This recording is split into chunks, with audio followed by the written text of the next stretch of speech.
Ракот не значи крај, ракот може да се победи. Ова е пораката на Зоран Номчевски до сите оние кои се борат со оваа болест. Тој пред камерата на ТВ Нова објаснува какво му било чувството кога првпат ја слушнал диагнозата и какви мисли му прелетале низ глава во тој момент. Програмирано е кај секого во свеста кога го слуша зборот карцином, дека после него следува смрт.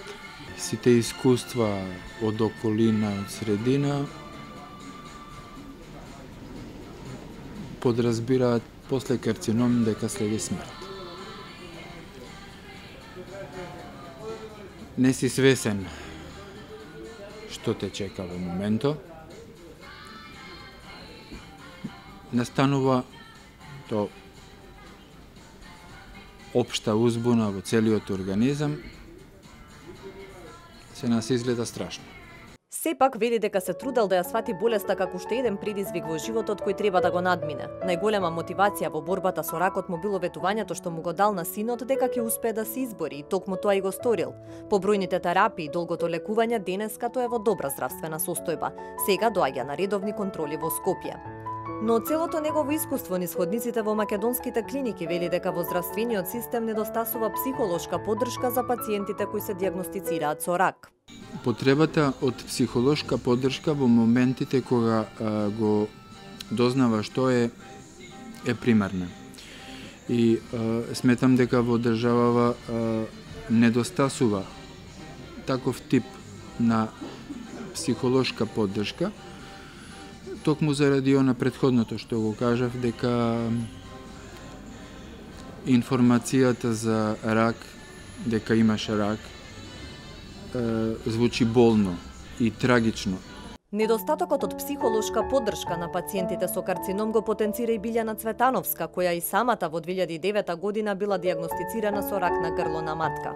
Вели дека токму затоа сега планот е самата да создаде здружение кое ќе им помага на жените во иста ситуација. Соочувајќи се со многу проблеми во смисол на психичко опоравување, информации за болеста, од која болест болен и така натаму, почнав и јас да размислувам дека сакам да им помогнам на жените некако со мое искуство.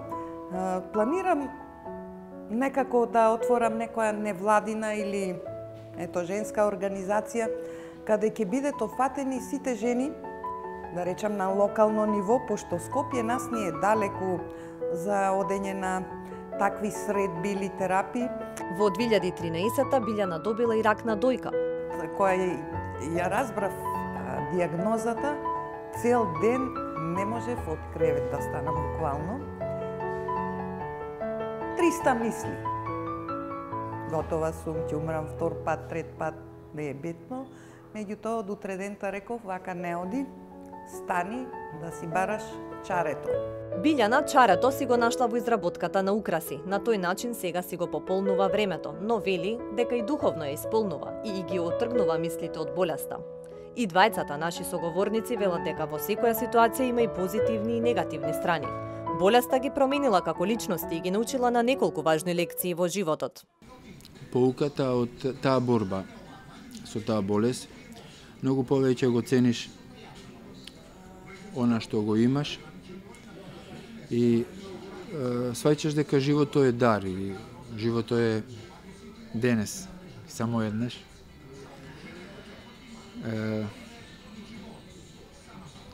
Да, се чувствувам поинаку од оној живот што го живеев дотогаш и не само заради цигарите што ги пушев, а денеска не, туку и во многу голем дел, во многу поинаков поглед кон нештата. Се менува погледот на свет. Тие работи што си мислел дека се важни во животот, испаѓа дека се сосем неважни. Ситниците го прават животот, тоа 100 пати сум го кажала, и треба да им се радуваат сите на тие. На секој ден, купен, в животот имат поголемо значење и да бидат борци, секој пат да се со позитивните мисли дека ќе биде се во ред. И дека стварно ето сум доказ дека све е во ред и ќе биде и натаму. Билјана и Зоран решија јавно да проговорат на светскиот ден на борбата против ракот, со цел да упатат порака до сите кои се наоѓаат во иста ситуација. Јас би им препорачала да се соочат со болеста која имат, не да избегнуваат, фактички да се соочат со стравот. Тој сепак страв од нешто, од смртта, нормално, дека денеска медицината е многу напредната и